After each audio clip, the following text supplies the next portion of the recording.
Siemaneczko widzowie, z tej strony Godlike. Dzisiaj mam dla was taką małą niespodziankę. Może słyszeliście o takiej grze, która nazywa się Little Nightmares 3. To jest taki niby horror, niby platformówka, całkiem fajne. Ja to już widziałem jakiś czas temu. Otóż ta gra, trzecia część tej gry wychodzi teraz właśnie w październiku, natomiast ja już miałem szansę w nią zagrać i to całkiem długo.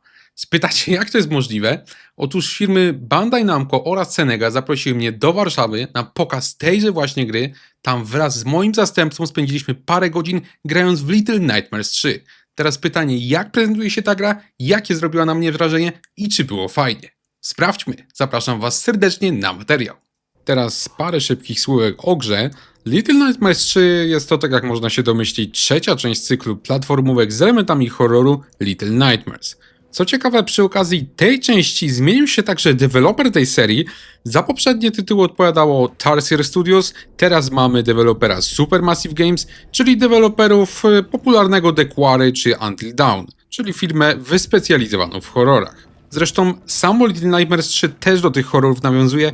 Wszystkie gry z tej serii były okraszone takim niepokojącym klimatem, zakrawającym właśnie o horror. W Little Nightmares 3 z kolei wcielamy się w jedną z dwóch postaci. Jest to albo chłopiec imieniem Low oraz dziewczynka zwana Alone. Deweloperzy zachęcają tutaj grać w kooperacji, jeżeli natomiast my gramy sami, to w rolę drugiej postaci wcieli się komputer. Co ciekawe, te postacie nie są takie same, one się różnią od siebie, musimy ze sobą współpracować, żeby rozwiązywać zagadki. Chłopiec na przykład na wyposażeniu ma łuk, którym może strącać przedmioty z daleka, a dziewczynka przywali przeciwnikom gigantycznym kluczem francuskim. Jako że w ten tytuł miałem szansę zagrać z moim zastępcą, czyli z Przemkiem Naglikiem, którego serdecznie pozdrawiam, to jego też zaprosiłem tutaj na rozmowę i usłyszycie nasze wspólne wrażenia. Zaczynajmy! No i ja wam przyznam, że ja nie grałem ani w jedynkę, ani właśnie w dwójkę. W trójeczkę akurat miałem szansę zagrać bodajże chyba na Pyrkonie, tam żeśmy grali właśnie dzięki uprzejmości Senegi. Teraz zresztą dzięki uprzejmości Senegi też żeśmy grali właśnie w Warszawie. Mnie osobiście w tej grze uderzyła atmosfera tego tytułu. Tak jak mówiłem, ja w ogóle w to nie grałem wcześniej, byłem zdziwiony jak to wygląda. W sumie troszeczkę to jest takie trochę komiksowe, trochę takie właśnie horrorowate, natomiast nie ma też jumpscarów, mnie się to osobiście podoba. Ja w te tytuły nie grałem, mogę tylko się wypowiadać odnośnie trójki. Odnośnie trójki, no to myślę, że jest to taki bardziej właśnie horrorowata część, natomiast tutaj widzę, że też przyłożono się mocno do koopa. Ten koop jest tutaj obowiązkowy, to wszystko jest zaprojektowane pod dwóch graczy, mnie się to osobiście podoba. Nie wiem, Przemek, czy ty grałeś w jedynkę albo w dwójkę? Grałeś chyba, tak? Wiesz co, to był tak przez chwilę, ale dopiero przy trójce zamierzam tak konkretnie podejść do tej serii. No to E, na pewno konkretnie podejdziemy. Tak, w tym samym dniu zresztą wychodzi remaster jedynki, także będzie to idealna okazja, żeby sobie całą serię naraz sprawdzić. No myślę, że będzie to idealna okazja. Natomiast no właśnie ciekawi mnie, jak zostanie rozwiązana sprawa tego kompaniona AI, bo tutaj wszystkie te mapy są zrobione pod dwóch graczy, tak? Bo my żeśmy grali właśnie we dwóch. Natomiast jak się gra w pojedynkę, to ma być jakiś tam kompanion AI, tak? Czy jakiś tam komputerek, który nam będzie pomagał. Jestem ciekawy, jak to będzie działało, bo wiecie, że te kompaniony potrafią być strasznie głupie, nie? W innych grach, także... A wcale łatwo nie było nam we dwóch grając to, bo to były takie etapy, gdzie naprawdę trzeba było się sprężyć. My tu nie możemy o wszystkim mówić, może konkretnie jakie to były etapy, ale były takie etapy, że dały nam w kość. No nie, Przemuś? Ja temu AI jakoś nie ufam, bo wiesz, to jest gra 3D. Może być tak, że on będzie miał jakiś problem, żeby wskoczyć na jakieś, wiesz, skrzynki czy coś. Mhm. Zobaczymy, ale stawiam, że to jest raczej gra, w której dobrze się będziemy bawić dopiero w trybie współpracy. No też Takiej tak realnej. myślę. Też tak myślę, ale właśnie ciekawi mnie, jak to ogólnie wyjdzie, no bo potencjał tutaj jest, tak? Tylko, że no nie wiem, czy to właśnie będzie dobrze działać. No, w każdym razie zobaczymy, jak to już wyjdzie, tak? Bo to chyba 10 października wychodzi, dobrze mówię? Dokładnie tak, 10 października. Teraz, za tydzień, w przyszłym tygodniu ma zostać udostępnione demo, także wtedy już będziemy mogli zobaczyć pewnie Tak, jak, 17 jak to września. dokładnie wychodzi. 17 Jak września, wygląda jeżeli dobrze pamiętam. AI. Chyba już wtedy będzie można rozgrywać to solowo, nie? Chyba tak. To w sumie byłby właśnie dobry pomysł, żeby to wtedy sprawdzić, jak to solowo wygląda. Podejrzewam, że będzie opcja zabawy solo w demku. No zobaczymy właśnie, jak to będzie wyglądało. Mnie osobiście bardzo się podobało. Nie wiem, Przemku, jak tam podobała ci się ta gierka? Fajnie się grało? Jestem zadowolony. No nie miałem wcześniej do czynienia z tą serią, a gry Supermassive, no nie oszukujmy się, potrafią być bardzo różne, ale mam wrażenie, że tutaj całkiem dobrze wyczuli ten klimat oryginału. Bo warto nadmienić, że to nie jest seria Supermassive, tylko oni dopiero od trójki zaczęli zajmować się tą grą, a wcześniej za Little Nightmares odpowiadało Tarsier Studios, które teraz dla Embracera robi Reanimal. Tak, tak, który jest w sumie takim duchowym chyba następcą tego Little Nightmares, nie? Tak, no studio zostało przejęte przez Embracera, więc marka została w Bandai Namco, no to twórcy musieli sobie zrobić nowe IP, najwidoczniej. Mnie osobiście tutaj bardzo się podobały zagadki. My nie możemy mówić o tych wszystkich zagadkach, natomiast no dużo musieliśmy murzyć. Może nie wszystkie były takie super intuicyjne, bo mieliśmy tam jakieś problemy z nimi. Natomiast no widać, że miał tutaj ktoś sporo ciekawych pomysłów. Zobaczmy, jak będzie w pełnej wersji, bo tutaj my żeśmy grali 2,5 godziny chyba, nie? Coś w tym stylu. Tak, żeśmy ale grali. no wiesz, to było 2,5 godziny przez to, że w międzyczasie zdarzyło się parę błędów. Tak. Tak, to demo było zaplanowane na około 2 godziny. I to było jakoś w środku gry. To nie był sam początek, graliśmy już tak od jakiegoś tam środkowego rozdziału. Tak, właśnie tak było, no bo widać było też, że poziom trudności jest jednak troszkę wyższy niż byśmy się spodziewali na samym początku, nie? Że to już był taki bardziej hardcore niż sam początek gry, gdzie tam masz jakieś tutoriale i tak dalej, nie? Wiadomo, dostaliśmy tam jakieś samouczki i tak dalej, ale one były wgrane tylko do tej wersji, a tak, no to był gdzieś środek. Z tego co pamiętam, to mówili nam, że gra jest na około 8-9 godzin.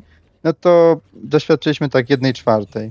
Tak. I tutaj też było fajnie zrobione to, że właśnie dlatego, że ta gra jest koopowa, typowo koopowa, jest tutaj ten koop wymagany, no albo jest niewymagany, jest AI Companion po prostu, tak, o tym wcześniej mówiliśmy. No to te wszystkie zagadki, te wszystkie mechaniki też zostały zaprojektowane właśnie tak, żeby być po 2 graczy, czyli że no często mieliśmy do czynienia z tym, że jedna osoba musi zrobić coś, druga osoba musi w tym momencie zrobić coś innego w ogóle totalnie, musimy współpracować. Były też takie etapy, że były takie mopki, jak one się nazywały, papety chyba, czy coś takiego, te kukiełki, tak, które nas próbowały zjeść, zeżarły nas kilka razy, co prawda. No i ty musiałeś do nich Nawet strzelić z więcej niż łuku, kilka. a ja musiałem walnąć chyba w łeb je tym kluczem, tak? O ile pamiętam. Tak, i tutaj mam mały problem, bo mam wrażenie, że trochę nie do końca dobrze podzielono te umiejętności. Mam wrażenie, że twoje uderzanie kluczem było znacznie mniej użyteczne Mhm. i mniej było wykorzystywane w zagadkach niż faktycznie łuk. A to rzeczywiście, tu się zgadzam, że my żeśmy w sumie tego klucza mojego rzadko używali, tak? Jak było dużo etapów, gdzieśmy używali twojego łuku, ale tego klucza w sumie nie za bardzo, a nawet jak mi się wydawało, że powinienem go użyć, to wychodziło, że w sumie i tak nie, tak? Bo tam mało było elementów takich interaktywnych w sumie, co mnie też troszeczkę zasmuciło, bo ta mapa się prosi o taką interaktywność. Bardzo ładnie wygląda, ale tych elementów interaktywnych było mało. No co nie znaczy, że nie jest klimatyczna, tak? Bo klimat tam się akurat wylewał naprawdę strumieniami, było to ładnie zrobione. Natomiast Znaczy, no klimat perfekcyjnie, nie? Tak. Jeżeli coś można oddać Supermassive, to oni wiedzą, jak budować horror. Także i te postaci, które były mocno karykaturalne i groteskowe, chociaż to jest też no, po prostu część core, sedna Little Nightmares. Także oni mieli ułatwione na pewno zadanie, ponieważ działali już na bazie czegoś, co poprzednim twórcom udało się bardzo dobrze. ale z drugiej strony, jak tak wiesz, wchodzi nowe studio, musi zrobić coś na modłę tego starego, jeszcze tego nie spieprzyć, to w sumie nie jest to takie znowu łatwe, nie? To też w niektórych elementach jest łatwiejsze, w niektórych trudniejsze mi się wydaje, ale no dobrze sobie chłopaki tam poradzili z tym. Myślę, że efekt jest satysfakcjonujący, co oni tam pokazali. Klimat super. Mam wrażenie, że będzie jeszcze lepiej. My mieliśmy okazję zagrać w taki karnawałowy poziom, czyli byliśmy w jakimś cyrku, kolejki górskie i tak dalej. Moim zdaniem mega fajnie. Fajnie wykorzystano zresztą elementy, takie otoczenia, które no może nie były interaktywne, ale wiesz, miałeś jakieś karuzele, raz postacie weszły na kolejkę górską, żeby uciekać przed przeciwnikami. Tak, był taki Bardzo dłuższy etap, ciekawe. nie? Że jechaliśmy tą kolejką i w sumie dość ciekawe nawet to było. Graficznie było nieźle dojebane. Ładnie to wyglądało bardzo, bardzo klimatyczne. No i ta kolejka też w pewnym momencie zaskoczyła nas, tak? Bo ona nagle przyspieszyła. No wyglądało to dość fajnie, tak? Widać, że tu jakiś pomysł jest na to. Widać, że ci twórcy coś tam kombinują, że to nie jest tylko taki kopiuj wklej. No myślę, że to może mieć spory potencjał. Zobaczymy, jak będzie w pełnej wersji, no bo na razie my żeśmy grali też tylko te 2 godzinki, ale no po tych 2 godzinkach ja jestem, szczerze mówiąc, pozytywnie nastawiony. Generalnie rzecz biorąc, no to myślę, że to może być ciekawa gierka do koopa, nie uważasz? Do koopa zdecydowanie, ale znowu niestety ale okazało się, że gra nie wspiera lokalnego trybu współpracy i można Tak. grać tylko za pomocą 2 konsol, co przy Tylko takiej online. grze wydaje się naprawdę głupie. No, tylko online właśnie to jest w sumie dziwna sytuacja, bo my żeśmy też tak dopytywali o to, ale tak jakoś nie uzyskaliśmy takiej konkretnej, że tak powiem, odpowiedzi, dlaczego tak. No ja podejrzewam, że po prostu jest ograniczenie techniczne jakieś, jeżeli chodzi o moce tych konsol, czy tam moce innych sprzętów, no bo to na wiele rzeczy wychodzi. Ale no dziwne w każdym razie, no bo ta gra jednak do takiego couch co-opa by się nadała, nie? No szczególnie, nie wiem, można by ją do Switcha 2 chociażby wrzucić coś na ten couch co-op, myślę, że to by się sprawdziło. Nie wiem w sumie dlaczego tak właśnie zdecydowano, no dziwne. No dziwne strasznie i no, strasznie zawęża bazę odbiorców, szczególnie jeżeli mówimy o grze, która ma się skupiać na współpracy. To tak jakbyś ze Split Fiction nagle usunął tryb podzielonego ekranu. Faktycznie będzie Friends Pass, czyli nie trzeba kupować 2 kopii gry i wystarczy, że zrobi to tylko jedna osoba. Tak, to Rozumiem, jest że super. jest to wizja artystyczna podobno, chociaż nie do końca temu wierzę. Może po prostu chodzi o to, żeby zachować taką tajemnicę, żeby 2 osoby nie widziały swoich wzajemnie ekranów, bo to wiesz, komunikowanie się w zagadkach, jak to na przykład bywa w serii We Were Here, tam to zresztą stanowi rdzeń, żeby się komunikować i przekazywać sobie informacje, chociaż tutaj przez większość czasu obie postaci są wspólnie na ekranie. Tak, no przez znakomitą większość czasu zresztą są rzeczywiście, no i my tam współpracujemy. No nie wiem, w każdym razie zobaczymy jak to wyjdzie, będzie ten online co właśnie wymagany. A, jeszcze wiesz co, mnie osobiście zaskoczył w sumie poziom trudności, no bo ja się spodziewałem, że wiesz, ta platformówka, hehe i tak dalej, nie? A tu dostaliśmy nieraz w pierdol, że tak powiem, i to było naprawdę hardkorowo.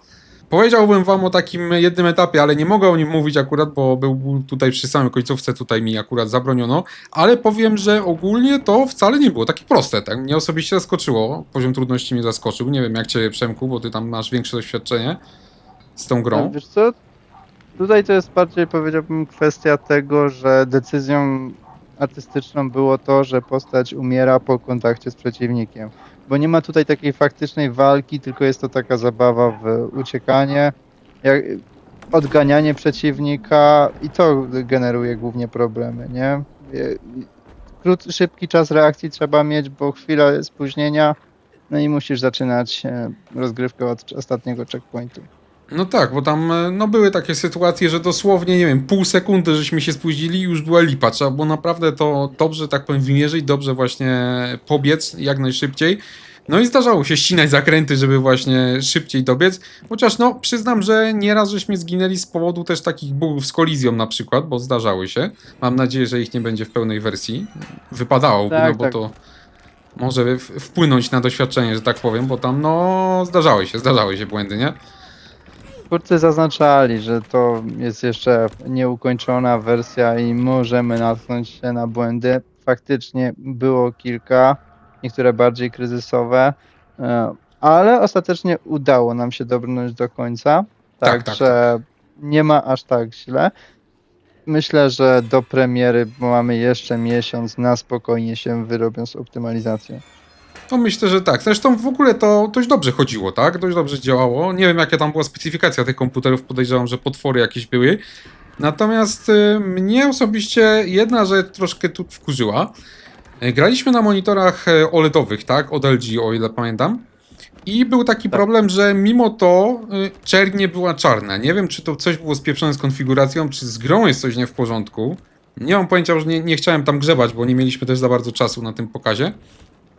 Ale generalnie no, Stawia- spodziewałem się, że powinno być tutaj, czerń powinna być idealnie czarna, ten HDR powinien być obsługiwany, a tam chyba obsługi HDR w ogóle nie było, jeżeli zauważyłem, bo tam grzebałem w opcjach, ale nie widziałem.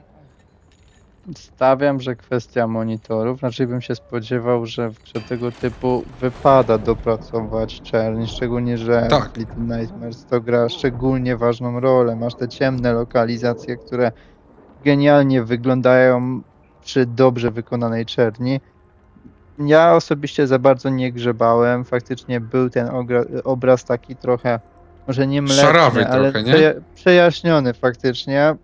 Mam nadzieję, że to się uda poprawić, no bo klimat trzeba czymś budować. A zresztą cały poziom był rozgrywany w nocy, także tym bardziej to Tak, przeszkadzało, jeżeli kolory były szarawe. Tak, no właśnie mi to bardzo przeszkadzało i właśnie dziwiłem się, że to tak wygląda, no ale mam nadzieję, że tutaj będzie wszystko poprawione właśnie na premierę tej gry.